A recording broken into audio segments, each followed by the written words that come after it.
नमस्कार दोस्तों, मेरा नाम है विमल सिंह। बालाजी स्टडी अड्डा में आपका स्वागत है।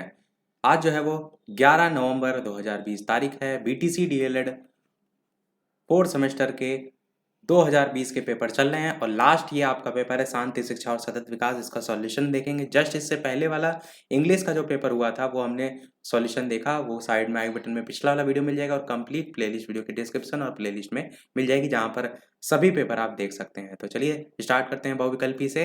पहला बहुविकल्पी है, स्वभाव निर्धारण के कितने तत्व हैं? 5, 2, 7 या 10। तो स्वभाव निर्धारण के बहुत से तत्व होते हैं, पर स्पेशली आपका जो एससीईआरटी कोर्स है जहाँ से पेपर बनता है वहाँ पर इस प्रकार की कोई चीज़ें नहीं दे रखी हैं, पर व्यक्तित्व निर्धारण दे रखा है जो इसी से मिलता-जुलता है।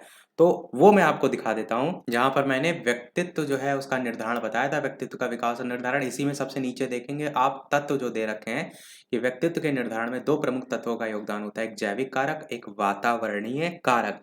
तो इस आधार पर आपका 2 ऑप्शन सही हो सकता है, पर ये पूरी तरीके से सही नहीं है, क्योंकि मैंने बताया स्वभाव से रिलेटेड बहुत से तत्व होते हैं जो उसको प्रभावित करते हैं, उसके निर्धारण को प्रभावित करते हैं। अगर ये प्रश्न आपका कहीं पवन राजन इन सब बुक से दिया गया हो, तो आप ज़रूर वीडियो के मेन कमेंट में टाइप करके बताइएगा कि इसका सही आंसर क्या होगा। बाकी मेरे अकॉर्डिंग जो होगा वो मैंने बता दिया, पर ये श्योर नहीं हूँ, मैं ये चीज़ क्लियर कर रहा हूँ। अगला देखते हैं, चरित्र आदतों का पुंज है, ये कथन किसका है? 4 ऑप्शन थे, सैमुअल स्माइल्स। और यहाँ पर क्या लिखा हुआ है, मैं ऊपर दिखा देता हूँ एक और पेपर। दूसरा ऑप्शन है यहाँ पर डम्बिले, तीसरा है कार्टर वी गुड और चौथा है एस मुनरो। तो 4 ऑप्शन में आपका पहला वाला बिल्कुल सही है। सैमुअल स्माइल्स जो है, इनका ये कथन दे रहा है कि चरित्र आदतों का पुंज है। तीसरा प्रश्न देखते हैं, समस्त शिक्षा शांति के लिए ये परिभाषा किसकी है? ये मैंने एससीईआरटी वाली जो पीडीएफ थी वहां से जब एक वीडियो में पूरा कोर्स कराया था, वहां पर 2 ही डेफिनेशन मात्र आपको बताई थी, वो मैं आपको दिखाता हूँ।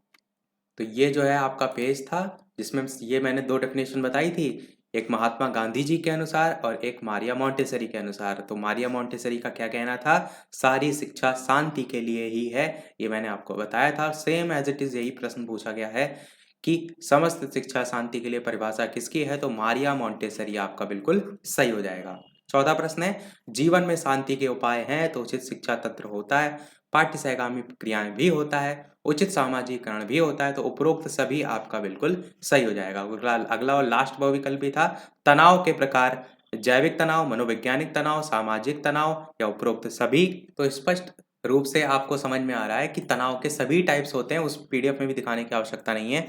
जैविक तनाव, मनोवैज्ञानिक तनाव, सामाजिक तनाव, उपरोक्त सभी आपका बिल्कुल सही हो जाएगा। बात करते हैं चलिए अति लघु उत्तरीय प्रश्न की। तो सबसे पहले छठा प्रश्न पूछा गया, शांति शिक्षा का अर्थ। मैंने बार बार कहा था कि शांति शिक्षा जब सब्जेक्ट है तो एक ना एक डेफिनेशन तो पूछी ही जाएगी। तो एक ना एक मनोवैज्ञानिक की डेफिनेशन रट लीजिएगा। तो जो भी आपने रटी हो वो यहाँ पर आप लिखाएंगे। व्यक्तित्व की परिभाषा में भी मैंने बार बार कहा था कि व्यक्तित्व की एक ना एक परिभाषा पूछी जाएगी। तो जो भी आपने रटी है वो लिखाएंगे।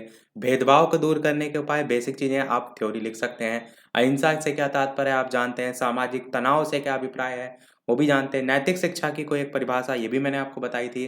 अष्टांग योग मैंने आपसे क्या कहा था कि मोस्ट इंपॉर्टेंट है, हर साल यहाँ से एक ना एक प्रश्न अवश्य आता है। इसीलिए मैंने जो इसके अंतर्गत 8 पॉइंट आते हैं वो भी आपसे कहा था याद करने को। मैं आपको दिखाता भी हूँ, वो जो कल मैंने क्वेश्चन आंसर कराया था ये अष्टांग योग था। मैंने कहा था इसके अंदर के सारे पॉइंट के जो अंदर लिखा जाएगा वो भी याद कर लीजिएगा। यम, नियम, आसन, प्राणायाम, प्रत्याहार, धारणा, ध्यान, समाधि, क्योंकि हर साल यहाँ से एक प्रश्न अवश्य आता है। तो इसकी उपयोगिता आप इस आधार पर लिख सकते थे। बाकी लघु में वही सब है, थ्योरी बेस्ड जो सारी चीजें हैं। सांप्रदायिकता उन्मूलन, महात्मा गांधी के अनुसार शिक्षा के उद्देश्य से। महात्मा गांधी जी वाला मैंने एक क्वेश्चन कराया था, मैं आपको दिखाता हूँ। ये मैंने कराया था महात्मा गांधी, इसमें इनके अनुसार सत्य, अहिंसा, ये सारी चीजें लिखी थी। तो इसी में से पॉइंट बनाकर आप आसानी से जो है वो लिख सकते थे। 2019 में सेम यही क्वेश्चन आया भी था। फिर इसी तरह से भारतीय दर्शन की प्रमुख विशेषताएं, आत्म जागरूकता की विभिन्न स्थितियां, भ्रष्टाचार को दूर करने के उपाय, बालकों के चरित्र निर्माण में परिवार के सदस्य, ये भी तो मैंने बताया था। मैंने परिवार के सदस्यों की भूमिका भी बताई थी, शिक्षक की भूमिका भी बताई थी, दोनों टाइप से, क्योंकि प्रश्न आपके दे रखे थे तो मैंने सारी चीजें बताई थी। ओवरऑल यही प्रश्न था। मेन आपके ऊपर ही वाले प्रश्न चेक करने वाले थे, वो आपने देख लिया। तो यही था हमारे आज के वीडियो में। वीडियो पसंद आया हो तो सभी लोग वीडियो को लाइक अवश्य कर दीजिएगा। चैनल पर नए हो तो सब्सक्राइब करके भी अवश्य जुड़ जाइएगा। और साथ ही साथ यदि इससे पहले के जितने भी पेपर हुए हैं वो नहीं देखे हो तो एक प्लेलिस्ट आपको मिल जाएगी, उसमें सभी पेपर इससे पहले के देख सकते हैं और वीडियो को शेयर भी अवश्य कर दीजिएगा। तो मिलते हैं फिर अगले वीडियो में नए टॉपिक के साथ। तब तक के लिए नमस्कार। Thank you for watching.